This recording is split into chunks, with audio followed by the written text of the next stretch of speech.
This is a ManeHustle Media podcast.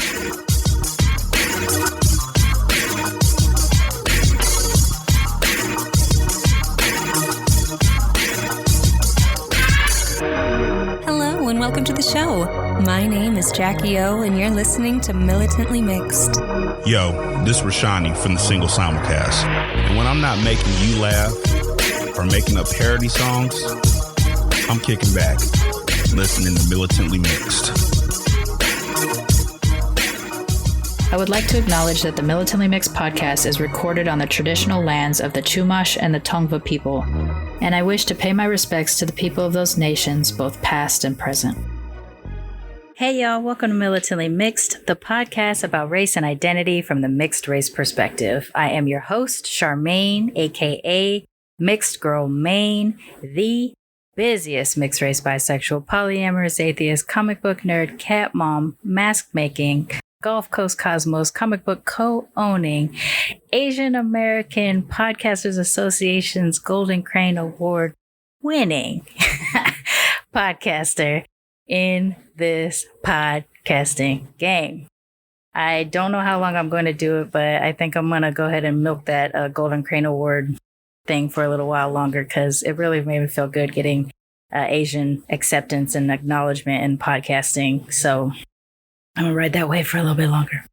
All right, this is episode 122, and I apologize for skipping last week. I have to admit I am completely overwhelmed and at my limit of things that I can accomplish right now. This is a pretty big deal for me to admit out loud because I'm one of those people that, as my business partner from Gulf Coast Cosmos, Byron, would say, "You mean Miss Sharmane, my plate is full, can you put more on?" I have a problem.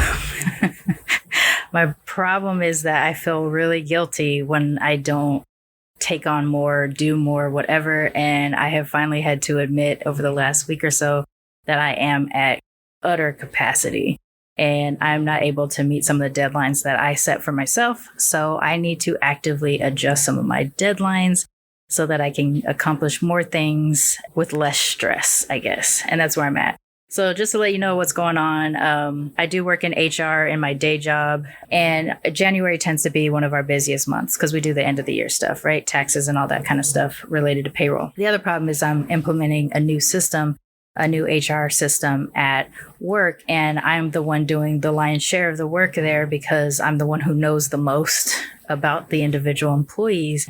So I am pretty much doing 10, 12-hour days, or at least I had the first couple weeks of the year. It might taper down a little bit now, but I still have quite a bit of work to do. And I just don't feel confident that after very draining work days that I can come home and get all the stuff that I need to get done for the podcasts and the shop and all that kind of stuff. So I'm going to slow down a little bit. I really wanted to release episode 122 as a fully, completely edited, polished, and beautiful remix episode where we would bring back our cousin from episode 22, I Am the Color of Water, Jesse Daner, and update everybody on what's happened to him since he recorded 100 episodes ago. His was episode 22. This is episode 122. Seemed like perfect timing. He and I got back together to record, I want to say early December, maybe mid-December. And I started to work on editing that episode, but it's pretty labor intense compared to what I normally do for the show. And it's also just been the busiest period for me in recent months. And I just haven't been able to get it done. It would actually be a lot easier for me right now to pick up a totally different interview and edit it and get it up than to get that one up in the way that I want to. But I'm hell bent on this 122. I wanted the poetry of 100 episodes later because so much has changed in his life since we last spoke.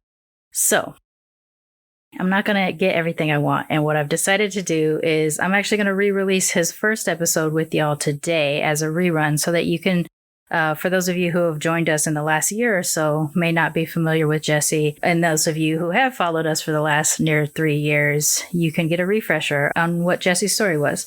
Jesse is a biracial Black and Mexican man who was adopted transracially by a white family, raised entirely by a white family throughout his life.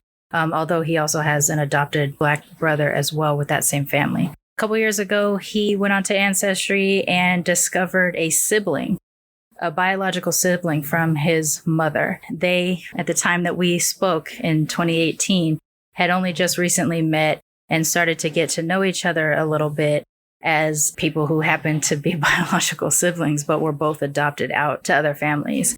And it's an amazing story. It is amazing that he had a family that adopted him under the circumstances that they had when he was an infant, that he was raised in such a loving and caring environment, but that also gave him access as an adult to his history so that he had a chance to meet the people he's related to biologically. You know, some of that story is filled with pain. Some of that story is filled with joy because he really does have an amazing adopted family. And I would venture to say that that family is his real family.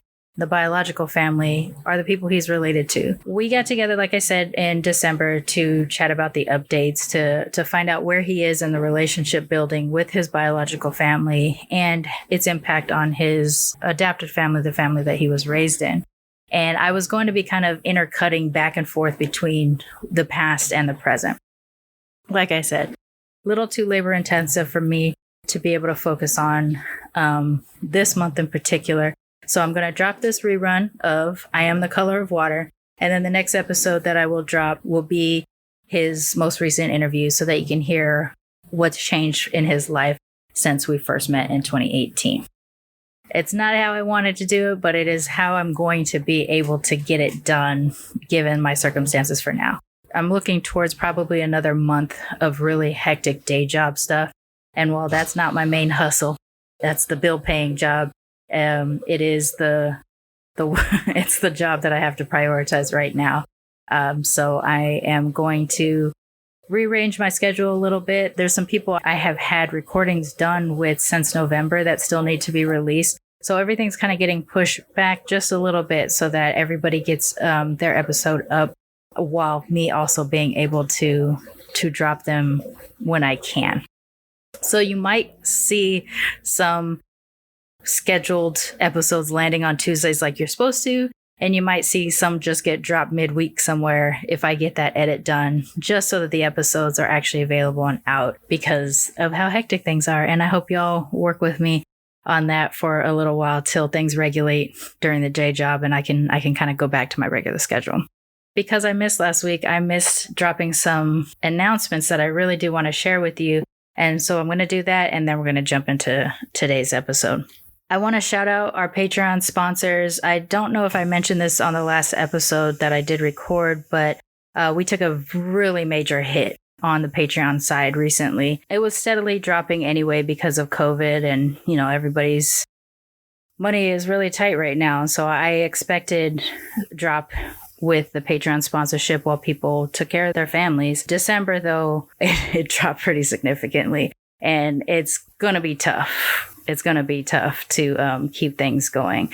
But I also had some recent revisions to people's Patreon sponsorship or new sponsors. So we lost a lot, but we're going to catch up, I think. And I just really want to shout out some of our recent new Patreon sponsors. Ginger, Alejandra, and Aaron. Shout out to all three of you you're all people that I have relationships with through Militantly Mixed. And I really appreciate the support of the show, especially right now, because it really did help close the gap of what was lost in December.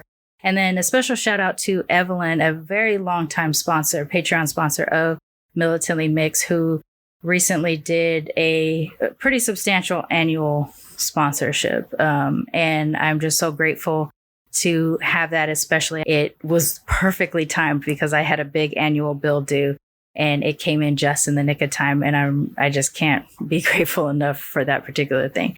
That being said, Patreon is my main source of income for Militantly Mixed. It is how I pay for all of the hosting fees, the editing software, the email host website, the website host.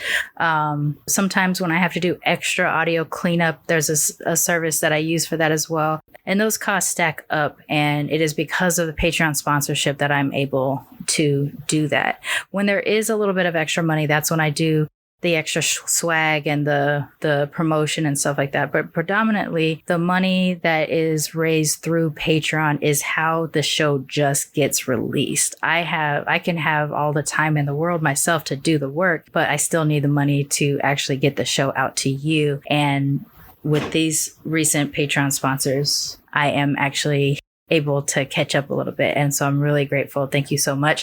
If you would like to support the show through Patreon, either monthly or annually, you can go to patreon.com/militantly mixed. That link is always in the show notes as well. And you can also find a link to that on the militantlymixed.com website. There are different reward levels depending on what you pick. And like I said, you can choose between a monthly sponsorship as low as $1 to as high as anything you wish, to a annual sponsorship, which comes with a little bit of a discount across the whole year if you want to go that way. Every penny helps. It really, really does. So if you want to sponsor at the $1 level, or you want to sponsor at the $50 level, each one has a major impact across the whole year. So I do really appreciate it. You can also drop money in the paypal.me/militantly mixed. That goes directly into the Militantly Mixed bank account as well. And all of it helps keep this show growing and growing. So thank you very much for that. Also, I did talk about it, I believe, 2 weeks ago because I knew it was coming, but I haven't been able to talk about it since it dropped.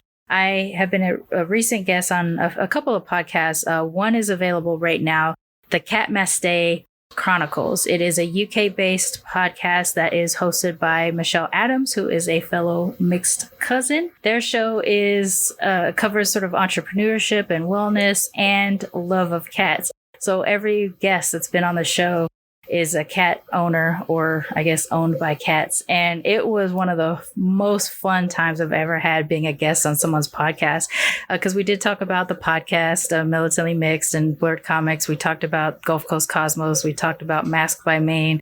And then we dedicated a whole section of the interview to talking about being a cat mom, which is no accident because I do actually list being a cat mom as part of my identity at the top of my show.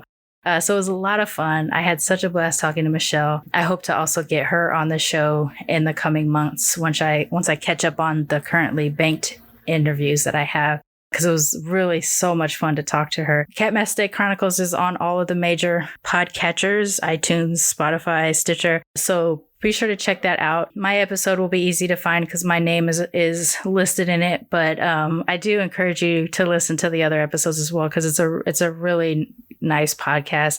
Want to help support another mixed podcaster out there. Even though the podcast isn't specifically about mixedness, it is more about wellness and entrepreneurship and cats, but it's really fun, and I encourage y'all to check it out. I was also a guest on the Multiracial White Boy, hosted by Kim Noonan. I don't believe my episode is out yet. He drops the episodes on Instagram and all the podcatchers. So once it is available, I will update y'all. But in the meantime, if you want to check out another mixed race podcast, I do encourage you to check out Multiracial White Boy. He is also a transracial adoptee.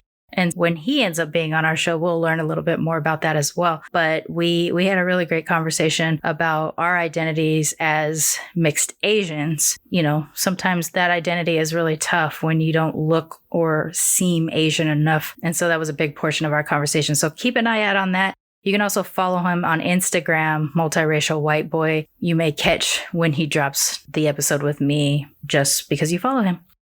Let's see, what else? I think I do have to wait on this one bit of news, but I do have some upcoming speaking engagements that are popping up, which I'm pretty excited about. I will be meeting with a high school affinity group in Seattle sometime this coming week. And while that isn't open to the public, I will share a little bit about that experience next week after I have it.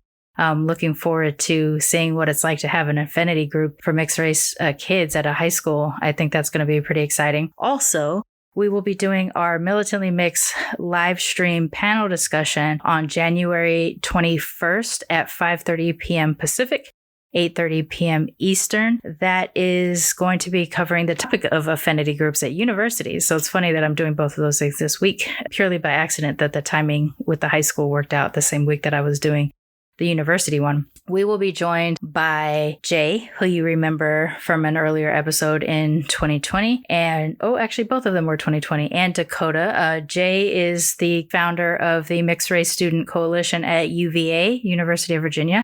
Dakota Duffy is a director of the Mixed Student Union at UCLA. Both of them were on the show in 2020. We will also be joined by Phoebe Fan from Mixed at Berkeley. And she has not been on the show yet, but she will. So I'm looking forward to having a panel discussion with various leaders of mixed race student unions on various universities. I think it'll be a really great conversation. You can check that out on our Facebook page, facebook.com/militantly mixed, or our YouTube channel, youtube.com. I think it's /C/militantly mixed. I think that's how they do vanity handles. But you can also just search for Militantly Mixed on YouTube, and you'll be able to click on the live stream then. Again, that is Thursday, January 21st, 5:30 p.m. Pacific, 8:30 p.m. Eastern, and it'll also continue to be available after the live stream closes. I think those are the big bits of news. This is going to be too long if I keep going. Again, thank you for bearing with me this month, given that my circumstances kind of changed with my day job load. Hopefully things will go back to normal in mid-February and we'll get back on track. In the meantime, I will still try to maintain the schedule, but things might be a little bit bumpy for the next few weeks. So we'll keep at it. We'll keep doing it. Also, obviously, I do want to talk about what happened in our nation's capital on January 6th. Haven't even been able to record anything about that yet. And we're only 2 days away from the inauguration of President-elect Joe Biden and Vice President-elect Kamala Harris. I am nervous about what's going to happen over the next couple of days here in the United States, but I haven't had a chance to record on it yet. We'll eventually get to that conversation as well, amongst some other updates. But without further ado, please join me in re-welcoming back our cousin Jessie Daner to the Militantly Mixed podcast with this rerun episode 22, I Am the Color of Water.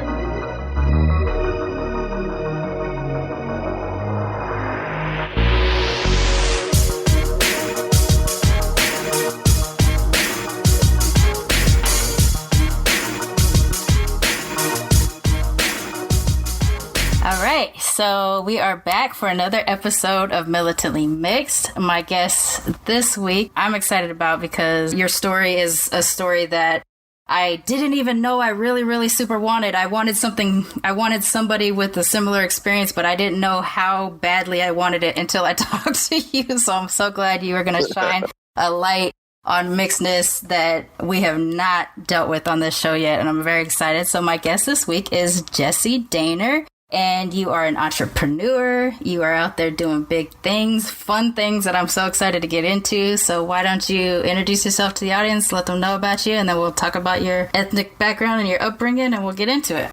Awesome. So my name is Jessie Daner. I am 29, and I am from San Diego, California. Youngest of 5 boys. Just graduated college a year ago from SDSU. Go Aztecs. Yeah, I'm just a normal guy in this world, but I have a pretty interesting story. Yeah. So one of the topics that I had tried to find people, so the show's been running for about 5.5 months, but about 6 or so months ago, I had posted something on a bunch of different mixed race Facebook groups that were trying to cover all of the different areas of mixedness that I sort of was either a part of the experience, had a cursory knowledge of, or just like knew it was a thing and wanted to talk to somebody because I like to be exposed to education that I don't have access to. And one of those topics was about the transracial experience, which is for everybody out there who thinks it's about pretending that you're one race that you're not. What it actually is being of a ethnic group and adopted and raised by people of a different ethnic group and raised within their culture. You are not only mixed race, but you are also a transracial person. So let's get into that. Let's talk about your childhood and your upbringing and everything. Awesome. So, all my life, being Black and Mexican, I've not only stood out having a white family, the classic phrase of being whitewashed has always been thrown around. So, I'm one of 5 boys, but me and my brother, Joey is his name. He was adopted as well, but he was born in 86. So he's 86, I'm 89. And the rest of my brothers grew up either in North Dakota or London. So, it's just been pretty interesting growing up with, being 2 Black boys, adopted by a white family, living in a predominantly white neighborhood and community in North San Diego. So it was really interesting that me and you touched base. And I, first talked to you and I told you I'm Black and Mexican, but I was raised by white people, and you gave me that term of being trans-ethnic. And the only way I can relate to that is I always tell people I'm the color of water, because I was never, growing up, I was never quite Black enough for Blacks. I was never quite Mexican enough for Mexican, and I'm not white enough for whites. Yet I can assimilate and I can move and switch dialects between these groups. I can use my interview voice, my voicemail voice, when I'm around white people, and I can speak Spanish around Latins, which I love. And then if I need to, dial it up for Black people, I can always get into that dialect and, use slang and stuff like that as well. If people really talk to me, they're like, well, what are you? And I always loved that question when people ask me what I am, because, technically we're all the same race. We're part of the human race, which is great. But so, yeah, part of my experience, just, being born in 89, my whole life, not my whole life, but, once it became apparent, I asked my mom, my adoptive mom, Sally, I asked her, if she'll let me know who my biological parents are. And, like most parents, she was like, I'll tell you when you're 18. And I turned 18. She's like, I'll tell you when you're 21. And then I turned 21. And then she's like, I'll tell you when you're 25. I turned 25. And then she finally said, I'll tell you when you graduate college. And that was the last one. And I did it. And the day I graduated, or the day after, she handed me a card, and it had, the most beautiful sentiments. She'll always be my mother. She loves me and I love her. But it included the name of my biological parents, which I was unaware of. So it was really, really cool. So I knew my biological parents' names. I knew they were Sonia and Anthony. Technically, I would be if I was still a Sonia, I'd be Sonia Perez. So I'd be Jesse Perez. And that was the only thing I knew. And then from there, I started Facebook searching. So I searched them and I found my biological father's family. And they all live in Temecula. And if you know anything about Southern California, Temecula is on the other side of Camp Pendleton, just about, and or at least on the east side. And Oceanside's not too far away. So they, I literally grew up maybe 30 minutes away from my biological dad's family, and I didn't even know it. And I have friends that go to the college that they go to, and friends that live out there. So I met them, and it was really life-changing, because I realized that, if I would have stayed with my biological family, at least my dad's side, I would have been one of 6 kids in a household, and, not a big household. I've been sharing, and my life would have been way different. Yet when I was adopted, I was one of 2, and I have all these opportunities and chances and just things I don't think I ever would have had if I would have stayed with my biological dad's family. Yeah. Just not bad. It's not bad. It's, just something to think about. So then, which fast forward to 2018, here we are. My mom, God bless her, she advised me to take the 23andMe, which I did. It was really, really interesting, because then it showed me really, really like what I share blood with and where they could be from. I knew I'm Black, of course. That's the first thing you can see to the eye. But I have always felt closer to my Latin side. So it was really cool to see just, okay, you share blood with these people and it could be here. And then a friend of mine advised me to do the ancestry test. So I took the Ancestry.com, the DNA test, and that one was a little better than 23andMe, but where it differentiated was it connects you with the people that are already in that system, and it tells you, hey, you guys are related or possibly related. So I remember it like last week I took it, and or not last week, I took it last week. I got the results, and it was at 2:00 in the morning. I got the results, and I couldn't sleep after that, and I had to be up at 10. So I slept or tried to sleep, and I woke up at 10, and I was taking a trip with my mom, my adoptive mom, all the way to Big Bear to check out a summer camp for my business. And before we leave, I sent out a message to the only person that it says I matched with, which her name was Nicole. So it says, hey, you might be matched with this woman. It says first cousins or closer. And I was freaking out. I was like, there's no way this could be possible. Yeah, because that's close to immediate family. That's crazy. And it changes, like it's pretty crazy because your life changes, within an hour, an email. Yeah. So it was unreal. And as soon as I, got into the car with my mom, I not only started looking, and it said like, chances are that I am from, like, I share blood with people from Chihuahua or Durango, Mexico, which not only gives me, a specific location, but it helps me be able to tell myself in a different way to people, which is great. So I was putting around there, and then I came across the DNA matches, and like I said, it showed me, I think, about 400 people, but the only closest match I had was this woman named Nicole. So I click on it, and it says, first cousins or closer. And without even thinking, I message her and it says, hey, my name's Jesse. I'm from San Diego. Are you in San Diego? It says that we're possibly related. And then I sent that. And then I, just decided to be a little more investive. And I clicked on her profile and got a little deeper, and her bio read, hi, my name is Nicole, and I was born with the last name Perez, and I was adopted in San Diego. And I was like freaking out. I was like, that seems very, very unreal. And not only that it says that we're possibly first cousins or closer, she was born with the same biological last name as I know my biological mom's name is. So I did what any normal person would do in this day and age, and I Facebooked her. So I just jumped on Facebook and Facebooked her, and she came up, and she was in San Diego, and I'm obviously in San Diego, and I messaged her, and I asked her, I was like, hey, Nicole, this is really random, but do you have Ancestry.com? And this was all, we'll say, I think the timestamp on my phone says 10:35. So I'll read you the conversation that we had on Facebook Messenger, and then, tell you how we now are friends, or now family. So Awesome. So, yes. So as we were driving up to Big Bear, you can't really get service on the way down the mountain. So I sent these up the mountain, and then we're on the mountain. We kind of did our tour. And then as soon as we got down to the mountain, the bottom in San Bernardino, near Redlands, my phone started going off. So I sent this question to her, does she have Ancestry.com? And then we get down the mountain at 2:35, and she responds, and this is what she said. She said, I do have Ancestry.com. And then she wrote, wow, extremely confident that we're first cousins. That's what the website says. So I responded, yes. And I was like, wait. So I am adopted too, and I was born with the last name Perez. And she wrote back, that's crazy. Do you have any idea what your biological mom's name is? So I said, yes, I do. Sonia Perez. And yours? And then I wrote, I believe she has a twin too, which I believe had babies on my birthday. With my biological father's name is Anthony, but I've never met him either. What I do know is my biological father's best friend and my biological mom's twin had a baby together. And all of this took place where I was born in Chula Vista, San Diego. This is what my adoptive mom has told me. And then I asked her when her birthday was. And Nicole responded with, my biological mom's name is Sonia Perez.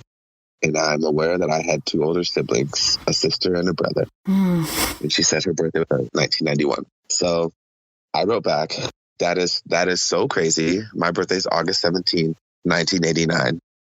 I'm just in a little shock because I never knew if I had any siblings until I came across my biological dad in Temecula, his family at least. And then I asked her when she was adopted. So then she wrote back, my records tell me that I have a brother who was born in August 1989, but I have down he was born August 18th and his name was Anthony, and I was taken away at birth, is what she said. So she was taken away at birth. And I was like sitting with mom and kind of stumped me. And I'm telling my mom all this as she's driving and she's going back and forth. And as we got to this point, I told her, I told my mom, and I asked her, when was I adopted? And my mom was like, Jesse, you were adopted at 3 weeks old. And when I got you, I had to change your name from Anthony to Jesse. So my name was Anthony Perez when I was first born, which is crazy. So I wrote that to her and when they first called me, and Then Nicole wrote back. She said, my adoptive mom says that Sonia was able to keep her younger brother. She had a son after Nicole, and she was able to keep him. So, freaking out a little bit, I wrote back, they called me when I was born. My name is Anthony. And then she writes, do you have any pictures of your biological mother? And I wrote, no, I do not, sadly. Do you? My adoptive mom tells me I have an older half-sister on my mom's side, but I don't know anything about her. I have my birthday certificate, and I've met my biological father's family, and they have some connecting stories about my biological mother and father, such as Sonia having a twin, or my biological dad's sister getting incarcerated with my biological mom's sister. So those are the only things I knew. And then Nicole wrote back. She said, I do have a picture. Crazy thing is, was a probation officer, and Sonia Perez was one of her cases, and she kept the photo for me. And I wrote, no way. I've never seen Sonia before, not even a picture. So yeah, my whole life, I've never seen any picture of anybody that's ever been related to me, or I've seen one picture of my biological father, but he is still incarcerated. So it was probably an old picture. And then Nicole writes, your biological dad doesn't have any. And I told her, my biological father told me that they tried to fight for me for custody battles. But at that time, my biological father got incarcerated. So that custody battle ended. So I stayed with my adoptive family. And then Nicole wrote back, I'm aware Sonia has a twin. She also had her children taken away and put up for adoption. And then she asked me how old I was at adoption, how old I was ever, when I was adopted. And I told her 3 weeks. It's so crazy. So at this point, I'm sitting with my mom. And there's one thing that I mentioned to you that I've known about myself that my mom told me that was very personal, which I'll share. I don't have a problem with it. Okay. It was just at this time with my mom, I was trying to figure out, how do I ask Nicole this question, without being too intrusive. Right. And as I'm thinking it, she writes, I hate to be intrusive, but were you born with drugs in your system? And that really got to me, because not only was that the question I was about to ask her, that answer to that question was yes. So how does this person not only know to ask this question, but she knows, it blew my mind. Yeah. So I wrote back, Nicole, I know we don't know each other, but I adore you. I was debating on how to ask you the same thing, because the answer to that question is yes, I was. I was born with PCP or cocaine in my system. And she writes back, the records that I have say that my brother was born with PCP and cocaine in his system. And so did she. She had that same thing, which is the reason why me and her were given up for adoption. Right.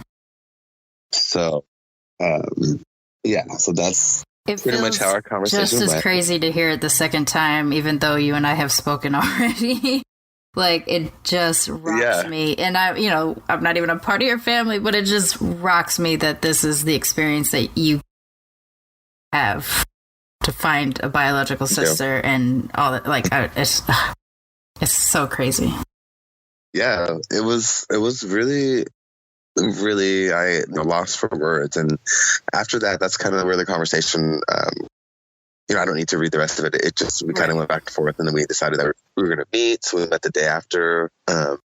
We had coffee and down here in Seaport Village. And it was, we already did the hard part, meeting up that first time was the hard part. But as we're sitting there having conversation, we sat there for definitely easily over an hour, probably 2 hours, and multiple times through this, as we're sitting there, we just kind of, sat in silence and just stared at each other, because, we share, just the slightest things about each other, like our eyes have the same, or, it was crazy to meet somebody that we share this experience over. And not only we were both adopted, it was just the way that we were adopted. And so we met up, and Nicole has this narrative, kind of like a script of what a social worker would write about somebody that is one of their cases. And it was so cool to meet and to see this. And she let me read it. And it was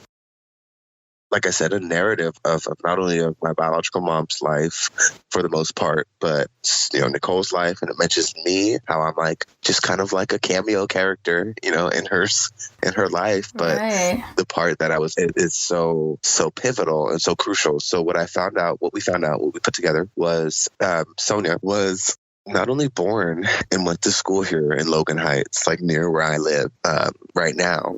So not only do I live like 5 or 10 minutes away from where my biological mom, ran the streets as a kid, but, she went to middle school around here and she never went to high school. And she had her first run-in with the law at 15. And what we put together was Sonia had her first kid in 1988. And her kid, that would be my older sister, Karina, I think her name is. And then Sonia had me a year after in 89. And both of us, me and Karina, were given up for adoption. And then she had Nicole in 91. And then Nicole was given up for adoption after some very, very troubling things with Sonia's family and losing a sister due to drugs and, them coming into that, the police coming into that and seeing that, that there's a baby on site and that's not a livable situation. And then 2 years later, Sonia has another boy that we don't know, but she was sober at the time. So Karina, me, and Nicole were all born with PCP and cocaine in our system, one or the other or both. So all three of us were, taken. And then Sonia's sister as well, she had kids and they were taken as well. And she has a twin. Her twin's name's Miriam. So Miriam's kids were given up as well. And so we just kind of sat there and realized that this is not only a piece of puzzle for my life, but it's a huge piece for Nicole. And, neither of us had a younger sibling that we could, really, really connect with. I'm the youngest of my family, and she has 2 younger brothers with their special needs. But, you can't really have that conversational that you can have with, a younger sibling. So like I told you, it was so crazy. What's really crazy is how parallel my life and Nicole's life is. Right. Is my mom. Yeah, my adoptive mom worked with special needs kids for 30 years. And my brother's name is Joey, and he's a police officer. And Nicole's family, most of them working police officers. She has a younger brother named Joey who is also adopted. And then Nicole works with special needs kids here in San Diego. And it's like she's on the board for a nonprofit. So she's a teacher at a school. Yeah, so it's unreal because, we're so close to each other. And we were laughing because she bought tickets to a beer festival that my sister company, a friend of mine here on Sit, they're hosting, and she's going to that. And that's the only beer festival this month that I'm not going to. Otherwise, we would have crossed paths there. So it's, the universe is putting you in places and having you cross these paths with people, whether you believe it or not. If Ancestry.com didn't bring us together, this beer festival, sooner or later would have. To think, especially since you're just at the beginning of getting to know each other, that you don't even know all of the other things that you share, that you have in common. You're just barely scratching the surface of it. And to have so much in common already it's weird because all of the things are nurture based, but you almost want to wonder if there's something nature based to it because you guys are actual siblings. Like it's wild. So what, like when we spoke the other day, I had gotten off the call with you and I just like high energy kind of tried to explain to my husband what had happened because he similarly is adopted and raised by white people, but he's half white and half Arabic. But his biological mother is the mother he was raised with. His dad, he did not know until he was an adult that was not his biological father. He found that out as a teenager and then forgot, like as a young teenager, and then forgot and then had to be reminded when he came of age. And I always could tell because I met him when we were 15 and I could always tell he was a different race, but he was like, no, I'm white. My parents are white. I don't know. Later on in life, I found his biological father and we met him and I didn't really see much shared stuff between them. But when we met his biological father's other children, I saw a lot of similarities between my husband and his half-brother, his younger half-brother. The way they walked, their hands were very similar. They have a mole in the same exact spot on their face. Like really weird things like that. They actually resemble in a way that my husband doesn't resemble his white brothers that he grew up with. And that was a whole nother thing. The fact that he had white brothers and him and his sister were brown. And I'm like, how do you not know? But, you know, if you're raised by white people and no one tells you you're different, like you just think that's what they think. So, you know, I was like trying to talk about like, look at how different this whole thing could be. Like, this is your version of it, but this is his version of it. And, you know, I was talking about you, and like, I've been thinking about you a bunch since we talked, because there's so many aspects of your life that, ways in which tragedy put you in a very lucky situation almost, but then, you know, you still are absent from your, you know, all of the cultures that you are mixed with. And so you have to almost do the work yourself to expose yourself, but you still have this loving family that took care of you and nurtured you and helped you to know who you were. Like, there's all these things about you from what little I know about you that is so, gosh, I can't even think of the word that I'm feeling. Just like, it's wonderful that you have the people that you have, and now you get a chance to connect with your biological sister, and who knows where that's going to go for you in your life. It's just like, it's just, I don't know. I was overwhelmed by being just a stranger that you told the story to, and I can't even imagine what it must feel like for you. A million times as crazy as it feels to me, possibly. I know as I was going through it, I told someone that it was, as I was sitting there and she asked me that question, if I was born with drugs in my system, it felt like someone had just turned on a faucet, and I was crying as hard as not even like tears of sadness. It was like a relief, like a sigh, like a sigh of relief. You know, and that I've met someone with this shared experience that you couldn't write. You know, I mean, you could write it now, but like you couldn't write this in a movie. You know, it was unreal. It's just her response to how she feels towards our biological mom to mine, and it's just kind of like, you know, and I mentioned it earlier, like I feel so connected to my Latin heritage, and yet this is I don't want to say it's proof, because there's always proof, you know, I didn't need proof, but this is proof, you know, like, no, I share, like, you stand next to this person, we are definitely from the same tribe, you know, and I think my adoptive mom put it in such a good way, and she said, the only reason why this works now, you know, not only reason, but one of the reasons why it works now is both of us, me and Nicole, have had really good adopted families, and one of us wasn't better than the other. And you know, so it didn't feel like, you know, someone lucked out more than the other, and we're in a great equally position in our life, you know, not one of us is more off than the other. And there was something I said earlier that when me and you talked earlier that, you know, has to be mentioned, like me and my brother being raised in a family that is white, you know, and I mean white, like we're from Montana, North Dakota, like pioneer big sky states. And the reason why it works is, you know, hats off to my mom in 1986, driving from, you know, the top of the United States to Tennessee and then back, you know, to adopt a fully African-American son. You know, my brother, and he was like a bear cub, like he had big paws as a kid, like he is 6'5", you know, he had like, we always told him, like, if he like when he puts his hand in like a fist, it's like 5 hot dogs in one bun. It's like his hand is so big. And so it's, you know, hats off to her. She, you know, dealt with a lot of racism from the 86 to 89, and then moved to California and adopted me. And then obviously, you know, imagine my mom's story, you know, and then tailor it to my story. And then, you know, it's uncanny. But one of the things that the adoption agency told my mom when she was picking up my brother from Tennessee was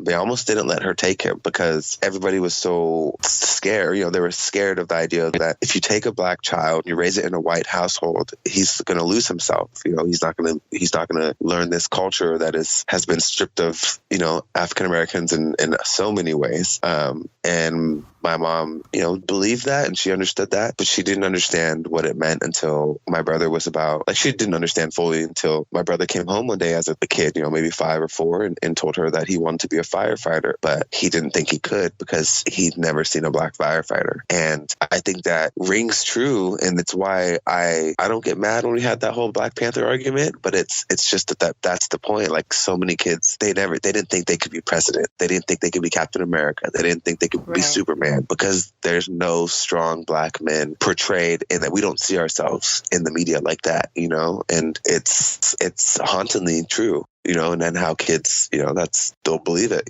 they see it, they'll believe it. And if no one's around to convince them, unless they do the head or heart work, they're going to be stuck into these roles that are pre-assigned to them based on their looks, Yeah. It's uncanny, it's very uncanny. And we talked earlier about how just me being Black and Mexican, there's a culture in that. There is a huge culture in that. And it's one of the first mixed races that we have that we can, put to date, put a name on it, was slaves, interacting and mingling with indigenous, because the enemy of my enemy is my friend. And like I told you, the state of Guerrero in Mexico is named after Vicente Guerrero, who was African, who was a mixed, half Black, half Mexican, and second president of Mexico. And it's not erased from their history books, but it's not something that they openly teach and talk about. And, there are pockets of Mexico that have the biggest Afro-Mexicano population of over 100,000 people. And it's, they're still kind of like the taboo part of Mexico, which is crazy, because I think, it's how did that happen? The story of these places, these pockets, how they got such rich, vibrant population was slaves escaping from captive and they found haven here, or a slave ship crashed off the shores and they all swam to shore and they just kind of lived there. So whatever the story is, because we won't know because it's written by the winners' history. Regardless, the point is you have these Afro-Caribbean Latino descendants that are thriving and making this culture it should be a culture and it should be a country in its own. Just imagine the food, the music, the love that would come from that. Because, Black people, a Black household is filled with love. A Latin household is filled with love with terms of endearment. You put those together, I mean, you might be partying with a Corona and a piece of fried chicken till 6 a.m. It's just great, So I full-heartedly am a very proud African Mexican American man. And now that you taught me even something about myself. I just thought I was Black and Mexican the whole time, but this idea of being raised in another race's household when I'm already dual, mixed race, but then being raised, that's a whole another layer, and the thing that I would like to definitely dive into, because Nicole, she was adopted by a Mexican family, so she's Mexican, she's adopted by a Mexican family. So that it's just that difference, and I'm out of me, Karina, and then our younger brother, I believe I'm the only one that's mixed. Oh, okay. Yeah. So that would be an interesting discovery too. What I do, and I hope that as you go on your journey that you and I can check in on this, so that I either my own selfish curiosity or being able to show other people through the show. My curiosity about you as you're unpacking the transracial or trans ethnic side of you is, I'd like to know, a question that comes up a lot with especially my white passing mixed race guests, is that they don't always feel that they have a seat at the table. They feel even less like they have a seat at the table because they don't want to take up the space of and I'm using quotation fingers, real person of color. In terms of diversity hires or whatever, just having a voice to talk about issues and things like that as a person of color. And what I like to understand is flipping it, is being a person of color that is adopted by white people and raised with a white culture.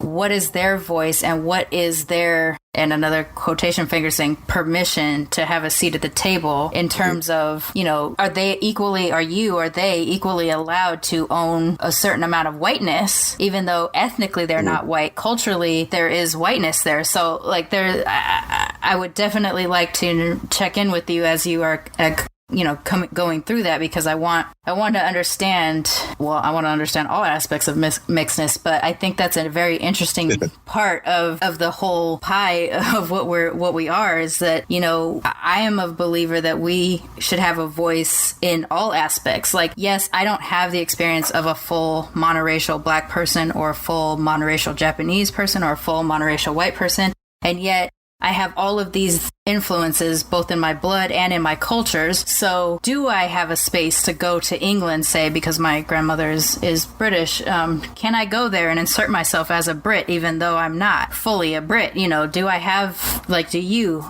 grew up around white people, you have white people raising you. Do you have a voice in whiteness because of your upbringing? That is very interesting. Yeah, that's an interesting topic. Cause I would say that you do because you were around it, but what is the world going to do to us? You know, this is something that I want to figure out. I want to unpack it. Yeah. No, it's interesting you say that because on a completely unrelated note, I mean, I have, at times I think like someone once told me, if you're, for ladies at least, and this is taken with a grain of salt, to be on the cover of a newspaper or cover of a magazine, it's kind of that picturesque, the lighter this, you want a light-skinned girl, dark-skinned guy, or vice, right? Like it's never dark and dark, and it's part of that process of assimilation, that's why, I want you to marry a white man, and, he has a good job. He's going to, provide for you. That's right. Most minority families, their parents, that's what they preach. They don't say, bring home a black guy, they don't say that. So I've always at times, think like it's really interesting because I am seen as a black man, but I do have, like I said, if you look at my household, I have more privilege than a lot of my white friends. I have, a place to live, a steady, no bad credit. I don't have a baby's mama. I don't have these typical stereotypes that people place on black people. Right. But I guess in less words, I feel like at times I look at like how I wonder if women would look at me as a white man, standing next to a picturesque, obviously not picturesque because of my skin color and all that and tattoos. But it is interesting. I have thought about like what is the difference between me and a white man that in this case women are looking for, or it's if people look at me, it's always the skin color. It's always like you must like family. It's like really that's so crazy. Like it's crazy, which it doesn't eat me up inside. But one thing that you were saying that touched on is it's not that I feel like I have a voice for whiteness. If I can get that spot at the table, it's almost more of like, how do I have to convince people that I have a voice for being Mexican? If I go to Mexico and insert myself as a Mexican, a Latino Mexican, like you said, and then even more, like I cannot tell you how many times people have asked me, at least that Black Lives thing, when Black Lives Matter, like they asked me, like, how do I feel? Like, and that's like, wait, you're asking me how I feel, why Black Lives Matter, like I'm the spokesman for my race. When, like we discussed, I'm coming from a white household. So it's like, I felt like Kanye West. I mean, like, what does Kanye West know about George Bush that we didn't know? Why was he the spokesman? So it was just, it's crazy because I don't really feel like I have a voice for like whiteness. I've never really had a problem with that. When I sit down, it's I walk into a room and it's full of white people. It's my multiracialness and what I know about being my childhood and what I come from. It to me gives me a leg up. It kind of makes me feel like I am different and kind of a commodity. But then when I go and talk to Mexicans or Latinos or African Americans, I feel like I kind of have to, I don't want to say work harder, but work harder to prove that I am part of that. Because, if you dive in and dissect it, my white household, I wasn't raised with those cultures. So, like you said, everything I know about Latin culture, or everything I know about Black culture is, mostly what I picked up from friends, family, not family so much, but friends on the street, social media, how people treat me. You know what I mean? Like I go on the stores and I've had times where people follow me down the aisles and I'm like, are you really? Like I'm telling you, I have so much, I feel like I really do feel like Ned Flanders or like, like a really like sometimes a high, like an overbearing white person because I'm like, dude, who are we following? Are you following me? Right. It's me. Like, like, don't you know, that's a weird thing about like this mixed visibility and even maybe compounded with your adopted culture too, is that I know a few people that have that transracial upbringing where some folks that were adopted during the sort of wave of adopting South Korean babies. So I knew this one woman who was of Korean descent. She was adopted in Korea, and so was her brother, her non-biological but adopted brother. They were adopted by white people in Tennessee. And she says to me one day, I think I'm a white girl until I look at my face in the mirror, or until somebody does some racist gesture towards them. or towards her, she doesn't realize, like, she doesn't even identify her own face as part of her identity. She identifies her, like, Southern white upbringing as her identity. And people have to remind her that to the rest of the world, you look like an Asian. And she's like, but I'm not Asian. You know, and it blew my mind that she had this idea about herself, because for me, I can't separate my facial features from my identity. Like, it's a very much a part of my identity. So that's kind of why I had the curiosity about talking to people who had this experience, because I wanted to understand, like, how do you get to your identity when your face doesn't match your family? And so for you, not only being adopted by white people, but mixed race as well, aware of your mixedness, aware of your non-biological connection to the people that have raised you. And like when we talked, you were like, I'm just kind of this little nerd Ned Flanders guy, but they're seeing me as something totally different. Yeah. I don't even know what I want to say. It's just an area of, like, that we really need to learn about how to deal with people and drop all of those preconceived notions. It's like part of the reason why I'm doing this show. And oddly enough, I have a primarily white audience from what I've discovered. Yeah. I mean, I have a lot of mixed race audience as well, but I have a surprising, that's what I'll say, I have a surprising number of white audience. And the white people that do contact me after listening to the show will say things like, I didn't know I was making these mistakes. I wasn't aware. I thought I was colorblind. I didn't realize colorblind was racist, you know, things like that. And, like, your show is teaching me these things. And so I wonder, like, what would it take for you and I to be able to walk around the world surrounded by people that aren't like us, and they would look at us and be like, oh, look at that, you know, fine young black Mexican man who was raised by white people, and look at that, you know, fine young black Japanese and British girl that was, you know, raised in the hood. Like, when can we walk around and just be our mixed ass selves without having to wear it on a t-shirt or have it on a wristband or put out a disclaimer or a caveat like, hey, I know my name is Sharmane Latrice Franklin, but when you see me, you're going to see a yellow girl. You know, like, what is going to be the thing that makes this possible for us?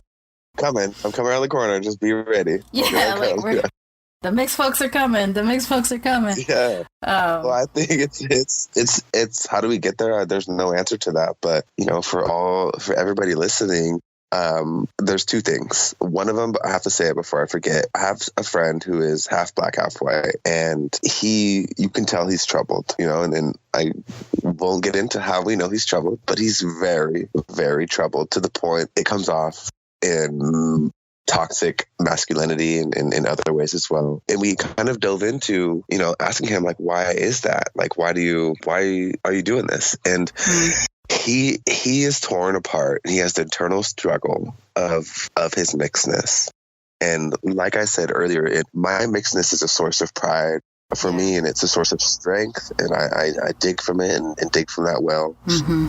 And it seems like it's endless. But he, like, to the point where it's worrying, you know, it's worrisome. Like, it's this pent up, like, not having he doesn't feel like he has a tribe, you know, he doesn't feel like he belongs. And then it comes out in ways of, you know, toxic masculinity and just kind of being a jerk. And it's, you know, his girlfriend is white, and she's, you know, Texas white, and she just doesn't get it. And I'm like, it's dangerous. That's dangerous. You know, like, that's, you know, at the basic level of it is he feels like he can't belong, you know, because he's not black enough for blacks, and he's definitely not white, and, you know, he's too dark to be white. You know, he's the paper bag test. He doesn't pass, so he cannot pass. So it's scary. But so with that being said, just know that, you know, for all those listening, that, like, everybody's dealing through something, and I don't know how we're going to get to the point where you can walk down the street and be your mixed ass self. But, you know, like, this example is this guy, it eats him up inside.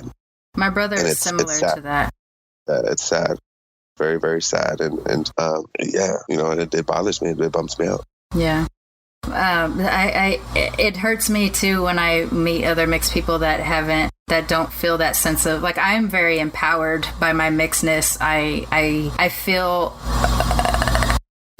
not really a specialness, but I feel like that I have this ability, because I had to learn to code switch because of all of my different cultures and things like that, that I have this ability to engage with almost any kind of person across the board. I mean, obviously there's going to be people, uber racist people or things like that would be very difficult, or if I have a language barrier or something like that. But because of my multiple cultural and multiple ethnic origins, I can plug and play to a lot of different groups and fit in. And I can also, but I can be othered the entire time that I'm also fitting in. And this, I think, is a unique thing that we as mixed people have. But through the show, it's been a mixed bag of people who like love being mixed and investigate it and use it as part of their power, as part of their personality and things. And then I have those, those folks too that come on and they're just like, they're troubled, like your friend, like my brother. They don't feel comfortable. Because they never feel like they have found their tribe. They are always in conflict with everyone, or they want to be a part of one of their ethnic groups, and because they're darker or because they're lighter or whatever, they can't get in all the way. And it hurt, it almost like personally breaks my heart that they're feeling this way, and I want to put a Band-Aid on it and I want to help get them through it. And knowing that like that may not be their journey, and I shouldn't necessarily insert myself that way. And yet here I am still sitting there on on my mixed ass podcast talking about like, no, be empowered, do all this kind of stuff. It really does. It's so hard. And the flip side of that, though, is when a person who has felt that way, when I can kind of, in the softest way possible, bully them into talking to me about their mixed race experience, whether I do it for the show or not. And then they do kind of get a little bit more empowered. Then that part is the thing that, gives me the sense of joy of like, there's a reason why I'm doing this show and connecting with all these people, why you and I found each other, why me and this other person found each other.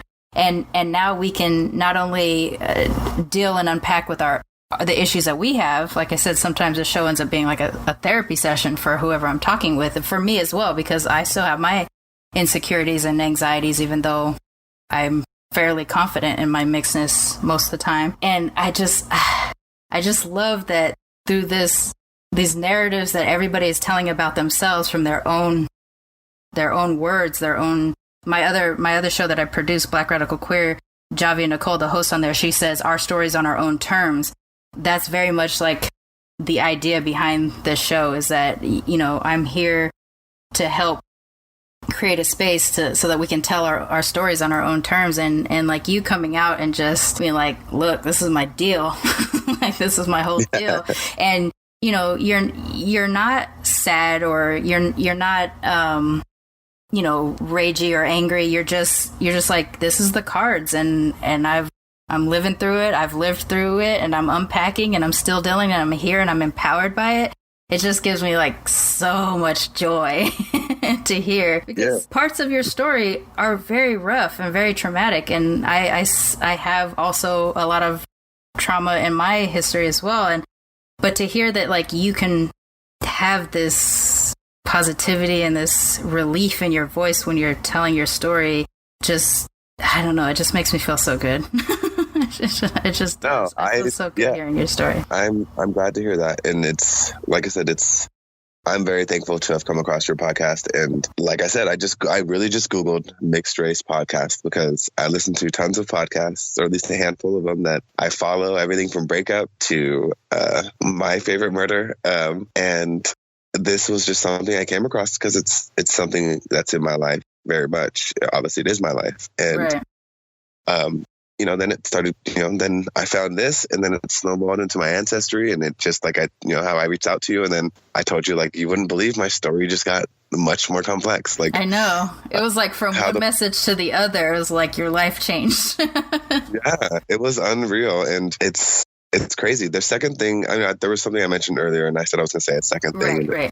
I didn't touch on it. It was about hair, and how not only how that's part of my, like, I've learned so much about my identity through my hair. Mm-hmm. And as I just now started getting it braided, so it's braided right now, and it's probably the 6th time I've had it braided, and I have a black woman from the islands. She braids my hair, and she's just, and she even married a guy from the island that's here, like, on refuge, and it's like looking at his culture, and then looking at African American culture, and then my culture. It's like, that's 3 levels of blackness right there, like, from the islands, from Africa, and all that. So it's, I had this conversation in my kickball league. These people, my good friends, came up to me, and I think, a lot of people who aren't black will appreciate this that are listening. She asked me, she's a white woman, and she's like, what do you call a black girl's hair? What word would you use to call a black girl's hair that's not offensive? And that first, it hit me because I'm like, okay, well, once again, I'm not a black woman. You're not the spokesperson. Yeah, I'm not the spokesperson, but I realized I do get away with being able to tell a girl. I told her, I was like, tell her it's nappy, tell her it's kinky, tell her it's natural. And all those terms, she was like, no, I'll get killed for that. And I was like, yeah. Oh yeah, you're right. Yeah, my bad. Yeah. Like I didn't realize I wasn't that until you reminded me. Like, oh yeah, you're right. Like, I do pass for this, and I can. It's not, and I'm not passing. Dear God, no. I'm black by look. Like, I've had. I think me living in Long Beach for a little bit and walking. Hey, that's my town. CSU Long Beach in the house, walking the streets. Me and my cousin were walking. A black guy walking, and a woman's walking the same street. She crosses the street. And I was like, it is 2:00 in the afternoon on a college campus. Like, I'm black by association, apparently. So it's, but it's really interesting because how do you refer to a black girl's hair that won't get you shot? So and when you told me that and you said nappy or kinky, I clutched my proverbial pearls because I was like, yo, don't tell a white girl to say that. Tell her to say it. Let me know what she be. I'll help you out. No. Yeah. Like, natural. And then I told her natural, and she's like, well, what if I'm talking to a non-black person? And I told her, that is when you have to take the time to educate that person. It's like, there's no, okay, well, how do I say it? So there's no blanket term. These are ritual, kinky, or nappy. They don't get that. Take the time, take the extra minute or 2 to explain it to them and educate them. And like you said, a lot of white people write you and all that. And it's not offensive. It just blew my mind because, like, here's a woman that really wants to know. And she just, she trusts me enough to be vulnerable, because race is very personal and people get really funky about it, Yeah. I don't want to be a snowflake. I don't want to come off and hurt somebody's feelings. And so it's interesting, and it was really interesting how interested she was in hair. Like, my hair is different than hers. Like, I don't even have black people hair. Like, I have mixed hair. And everybody's like, me. So good. Your hair's so this and that. And I'm like, I guess. Yeah, hair is a strange one because part of, and this would be because even though I look the way that I do, I have more of a black hood specifically experience. And so my thing is that even a white ally who has a curiosity about black hair, even me, who is mixed and pale and doesn't have specifically black textured hair, I want to say, it's not your place to be curious. I want to say, why do you need to know about this? That's kind of my gut reaction to it as sort of a black identified person. But as a mixed person and as a person who knows that even though it's not my job and I'm not getting paid to educate, if I don't take those opportunities when they arise, I'm either creating a worse problem down the line, or I'm, maybe even just putting that person in a risky situation because she's going to ask the wrong person or, whatever. Sharmane said it was okay. Like, don't say my name. But I was like, don't be telling everybody, don't put my name out there on the streets. But yeah, like I feel these both, like, it's both a gut punch and an opportunity. And so I try to take these moments and be like, well, look, let me explain to you why you asking that question will set somebody off and make somebody uncomfortable. And then, you kind of explain all of the different things, the traumas that we have surrounding our hair. The fact that no matter what, our hair is considered unprofessional. And yet, if the world was predominantly black and a white person walked around, with their stringy hair, we'd be like, ooh, that's unprofessional. Get an afro. What's wrong with you? If we flipped it, it would be a totally different thing. So it's trying to find these opportunities to be like, is it okay to be that curious? And if it is okay, what are we allowed to share with you? That's Well, these are what do I want to let, like, what do I want to give you from our culture? Give you just enough that, that I'm not losing my culture, like culture appropriation, you know what I mean? Yeah. Like, what am I giving you that's still going to be ours? Like, we're going to keep the N-word, y'all can't have it back. That's ours now. No, but what are terms that she can use? And I think it was just an area for me to, one, it was interesting because she wanted to know. And two, she has kids. So I'm like, hopefully this will pass on to her generation, right. and then their kids' generation. And then racism will be gone forever. No, but in that hair, situation, I probably would have told her that you can just call it black textured hair and white textured hair and Asian textured hair, and just kind of call it the texture versus describing the different, because even black hair is not consistent. Like, there's... I think it was like she was looking for hair products. So if you go to a store and ask for hair product, like, what are you going to say? What's black texture hair product? Yeah, that would be sufficient enough for somebody who is working in the kind of store to be like, here's the black hair section. So here's the thing. My mom is Japanese and white, but she is a hairstylist for exclusively black people. Like, she only does black hair. Actually, she has one Mexican client, and that's because that Mexican client has very curly, thick hair. It's not quite like black hair, but it's like hella thick and curly. And so she gets relaxers through my mom and stuff. And so, my mom can talk about it very clear and in a non-offensive way. She has a dedicated clientele that have been with her for 30 years and stuff like that. So I've always said black hair, and then it occurred to me once when I was talking to an Asian woman that was not from the States, and I said my mom's a hairstylist for black hair, and she goes, she only does people whose hair color is black.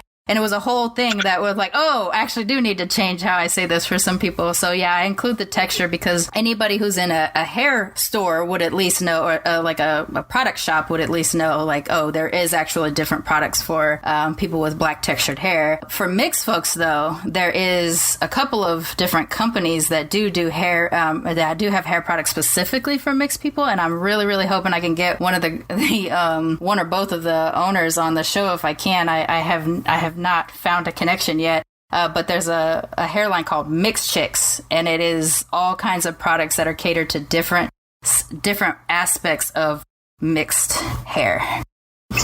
And so that's kind of dope that like that exists now. I was driving down the street in Los Angeles on my way to a job interview. There was a billboard, and it had what's her name?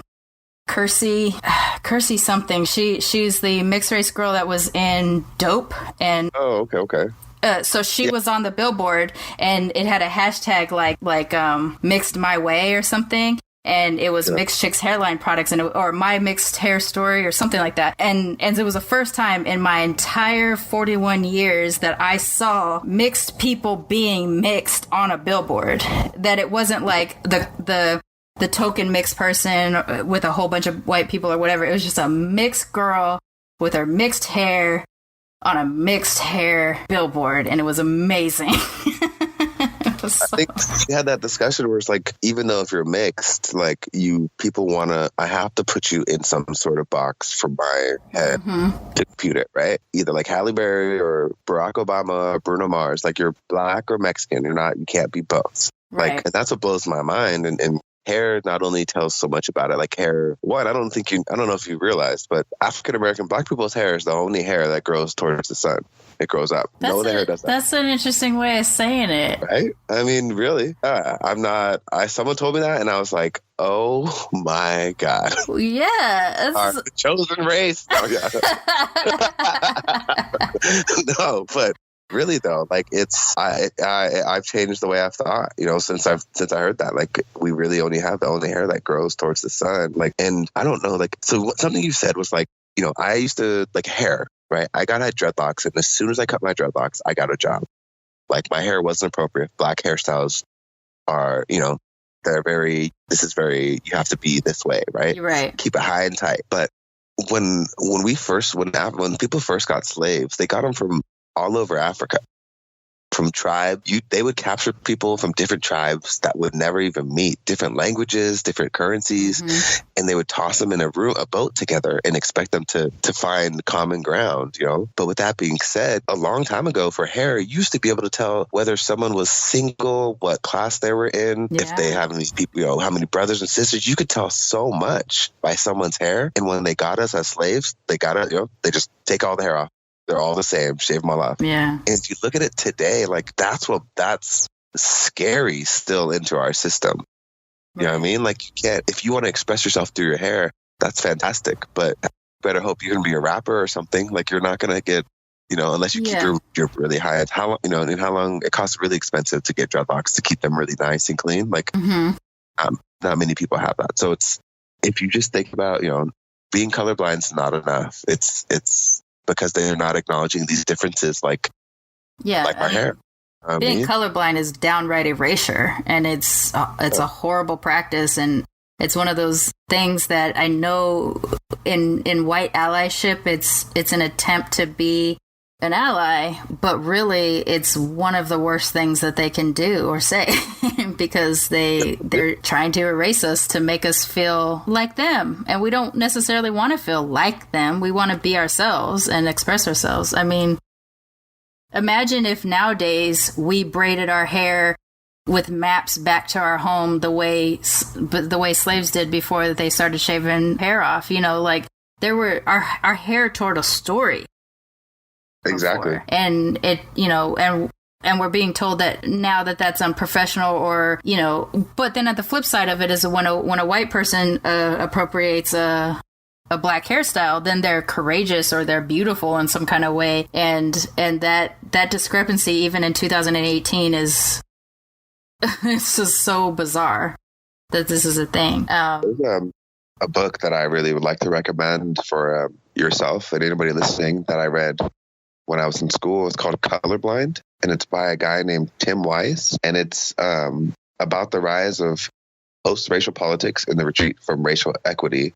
And it's told by a white guy, but he is, how I would put it, he's a white guy that I would invite to the family barbecue, for sure. He is so cool. And if you could just YouTube him or whatever, but like that, he really changed the way of thinking of like, don't be colorblind. Like you said, that's worse. You have to acknowledge these differences we have and then put that forth into what it is that we're moving into. Don't act like we're all the same, because we're not. Like, you know, none of us are the same. Even those that are the same color, same height, whatever. We're all different. So it's really, really good. I think I got to read it for like a sociology class, but that's and that gave me the idea of being in the color of water. You know, you put me in any surrounding and I can fit in, you know, I can definitely make it. And it's always amazing. I lived in Costa Rica, I lived in Panama, and until I speak, people think I'm one of them. You know, and once I speak, they're like, okay, he's not. And then I had a really good conversation with a woman in Panama during the time of the Las Vegas shooting about not only our you know, state of a country, but like, you know, just being racist. And it was unreal how people think, you know, they really only believe what they see on TV, you know, like whatever we show them, they think that. Like a lot of times I tell people I'm from California and they'll say anything from like, you know, something has to do with California, like Pamela Anderson or something like Baywatch. Like, what? That's not even. It's that's still what it's big like. everywhere else. Exactly. Like, yeah. So it's like the blonde with big boobs. Like that's what people think California is. You know, it's crazy to me. If you ask me, like, no, California, Tijuana, Texas, Arizona, that's California. When I was born, it was Mexico. When I die, it'll be Mexico. As Edward James Olmos said in Mi Familia. Like, I don't know. It feels so indifferent living here in San Diego and being so close to the border and being mixed race. And I travel across the border quite often just for tacos. And to get a little culture and, you know, thankfully, knock on wood, nothing's ever gone bad, but it's, you know, the stigma that people have about, you know, what they don't know, you know, people fear me for what they don't know, you know, they just, until they get to talk and see that I'm like, you know, what we're doing right now, you know, I'm one person, you know, just another guy. And isn't that the thing that sucks too, is that if people are just going off of sight and what we look like, and whatever their preconceived notions about that is they're missing a full ass conversation with the whole ass person, you know, like this amazing experience that they could have, but they've decided because of skin color or build or whatever that, you know, I can't associate with you, or you're too dangerous to associate with, or whatever, you know, to not investigate who this person could possibly be. You as well, you have this amazing adult adventure camp company and everything like that. You can expose adults to like childhood joy and like letting themselves go. But if they have some preconceived notion about people with black skin, they're going to look at you and be like, oh, no. Like, that's ridiculous. They could actually be exposed to something amazing if they just took a moment to talk. But yeah, I mean, I think that's what all this is about, is that we need to start communicating, engaging, and the biggest, or what I think is the lasting important aspect of this show, hopefully, will be creating a footprint of mixed race experiences, because I'm talking to people that have so many very different experiences that hopefully down the line, because they'll be online and hopefully the internet will never die and it'll be there forever, that people will say, oh, there were mixed people who had this experience one day. Because right now, we don't have those stories. We can't dip back very far. You know, like you said, history is written by the winners, and the winners weren't always the biracial or triracial or multiracial people. So I hope through this show and our continued conversations and things like that we start to build that bridge instead of walls. I agree. I think a lot of racist things, I think, like, to me, in layman's terms, how racism is so easily happen. It's like, you know, someone in your lineage or you or, you know, your lineage was something happened, you know, let's, for example, like your wife ran off with an Asian guy, and then it's easy to say, I hate Asian people, so I'm never going to do that, yada, yada, yada. And then it takes, you know, time on for someone that comes along of that descent to do something to break that mold, you know what I mean? Right. And it's seen in so many movies, you know what I mean? Like, no, this black guy, you know, I was robbed by a black guy when racism was prime, of course, right? Because we're pitted against each other. And now you're old and your son has a best friend, or your wife, your daughter's marrying a black guy. Like, you're going to hold these resentments with you, you know, and carry them with you until someone comes along and disproves them, you know. And like, remember the Titans. That was the whole thing. Like, my whole family, that guy's whole family hated Superman. His whole family hated black people for whatever reason, because they're stealing your job or for whatever. And then he realizes, like, no, this guy's fighting. He's fighting for my life. He's saving my life. Like, regardless of my skin color, he has all the right to hate me. And then that's what changes people's things. And, you know, we all find ourselves in that situation. You know, girl, your boyfriend leaves you for a girl that's whatever, or your, you know, guy's girlfriend leaves her for another guy. Like, it's very easy for people to, men will hold grudges. You know, it's easy to create a stigma, and we don't, you know, women hold grudges too. Oh yeah.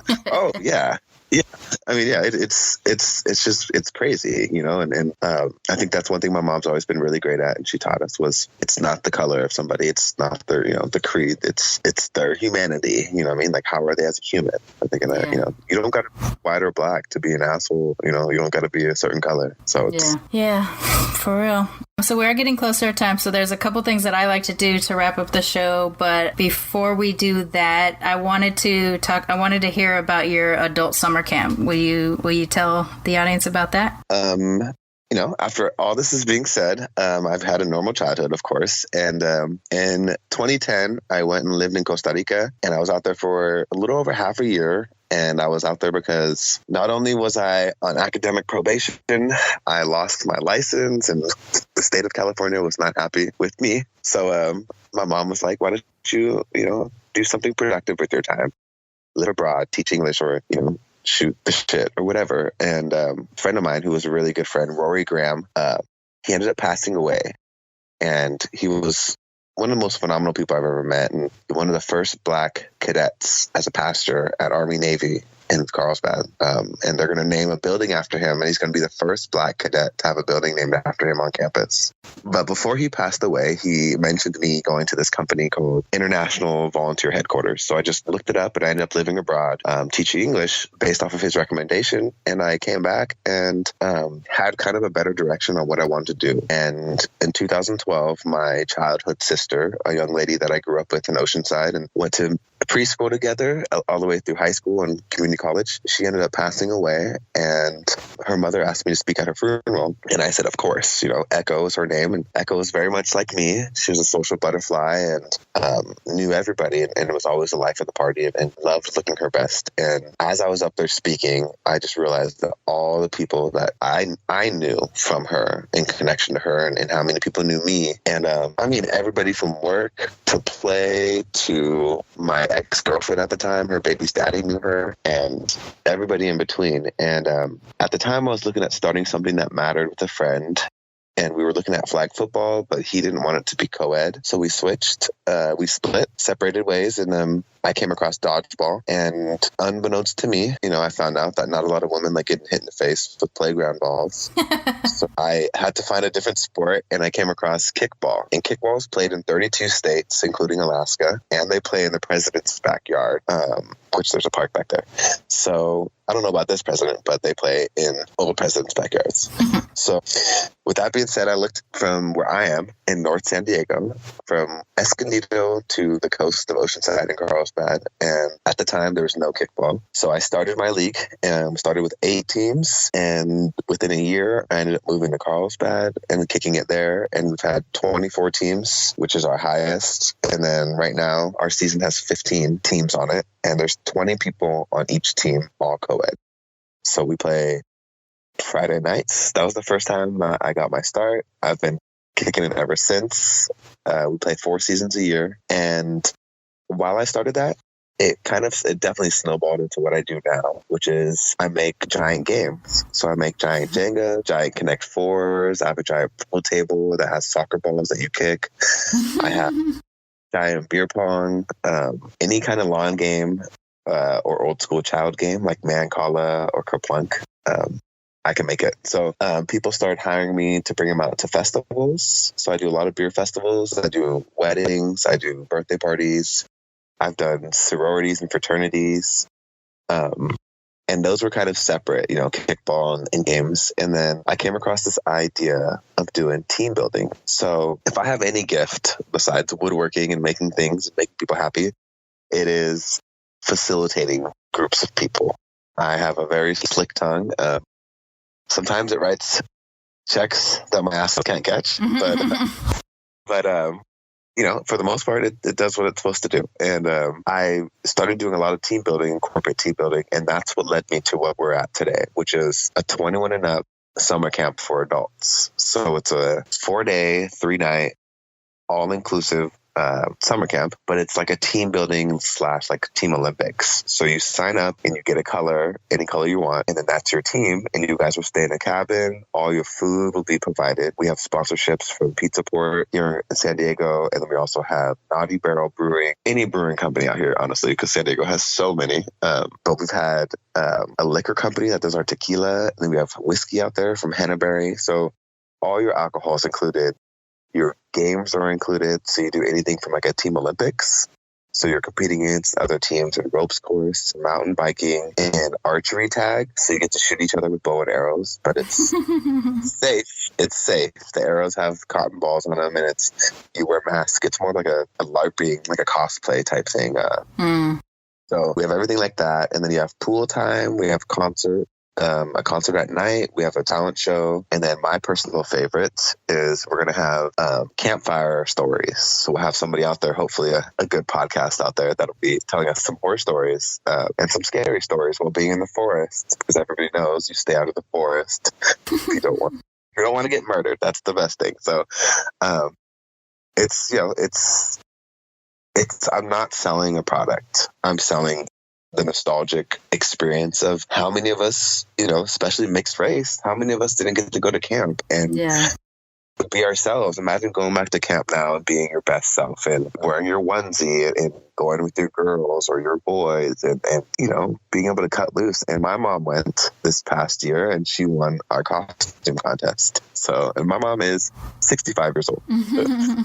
So don't get it twisted. She's out there to pull up and wreck. But yeah, so I haven't worked a day in the past 5 years. My job, Echo Shepherd, that is her name. We are Echo Athletics. The camp is Camp Echo. Even till this day, Echo is helping me, connecting me to people that I never would have met. She's got me to work in Panama. We're starting a school out there. I'm very close with Echo's youngest sister, who was a newborn when Echo passed away. And I've never had, obviously I've never had a sister. So it's, and this girl is in love with me. She's smitten by me. And I am telling her about her sister that she'll never get to meet, and how her sister was mine, and it's crazy. It's my experience makes me tear up. That experience makes me tear up too, because it's, it's proof, it's people only die when you let them die. People are only gone when you let them be gone. Like, her sister's still here with us, and she has pictures, and I can tell her, like, this is how your sister was. Like, she illuminated a room, we walk into it, and, her unreal, very, very unreal on the whole situation. But like I said, I left my job at Adidas for 6 years to do this, and I graduated college, and my department would brag about me and tell students that, you could do this with your degree. And I always tell people, death inspires a lot of growth, and we all are connected by this thing of death. It's a cycle. So, that's the cool thing about this whole thing is Echo Athletics. Anybody I talk to has a story about someone they love that, is not with us. And it's always interesting. And I love hearing how they're doing their memory alive. If it's doing an ofrenda, or if it's doing a run for suicide, or, everything in between. I get paid to have people have fun. I think that's a great job. Yeah, that sounds awesome. Before we get out of here, a lot of what we talk about on the show does sometimes start in trauma, or trauma is a portion of our experience because of our identity quest and everything like that. So one thing that I want to do with everybody is find out, what is it about being mixed that you love the most? Oh, I was going to say, if you're going to ask me how I survived, like, I survived. Why do you think you survived? I survived. No, what do I love about being mixed? That's a good question. Being put on the spot. Final answer.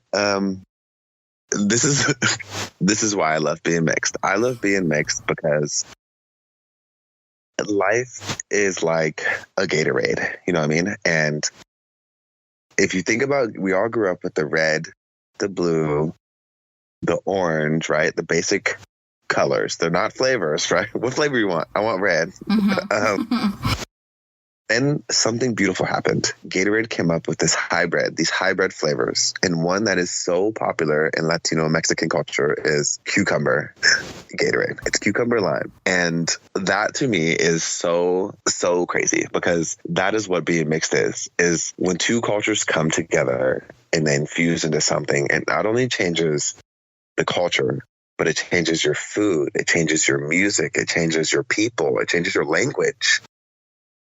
And, that is monumental. That's how you can build empires off that. So like a Gatorade, it's the marrying of two very unique cultures and flavors that some people may say that they don't like, but if you try them together, it's the beautiful combinations. And that's what I love about being mixed is I am this beautiful mix of these cultures that built this country. They really did. They built this country. But I'm, just the idea of being creative and the Latin flair and the uniqueness of just being Black, and the amazingness of the uniqueness of being white. And I love all that and mixed together. It's just made me who I am. And that's why I love being mixed is I'm not in one box. You know what I mean? I'm all the boxes, and I love it. I wouldn't trade it, wouldn't change it for the world, and I always tell people, like, I'm half Black, half Mexican. I could jump a fence, if I really need to. There's no fence. Nope, can't jump. Like, no, like it's just so, it's a beautiful, like I fall in love with myself every day, just being mixed and talking to people and speaking Spanish to them. And then they're like taken aback, like, oh, like I didn't think that. And it's, the ability to surprise people every day, and because I'm not what they think I am, Yeah. I love that. I love being mixed because I'm not who you think I am. Surprise! Well, thank you so much for coming on the show and sharing your experience with me and with the audience. Thank you for reaching out to me on Instagram. I just really appreciate that you found the show and that you participated so quickly as well. I am really grateful. But before we get out of here, why don't you tell everybody how to find Echo Athletics on social media? So you can go to echoathletics.com for our website, or you can search us on Instagram, Facebook, Twitter, YouTube, and everything in between at Echo Athletics. Yeah, you can always come and kick it. Cool.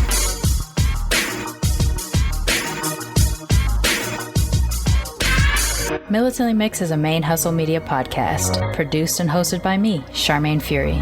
Music is by David Bogan the One. You can follow us on social media on Twitter, Instagram, and Facebook at Militantly Mixed.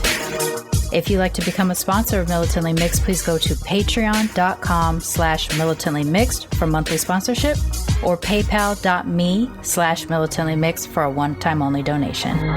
And if you like what you hear on Militantly Mixed, please subscribe, rate, and review on iTunes or wherever you listen to podcasts.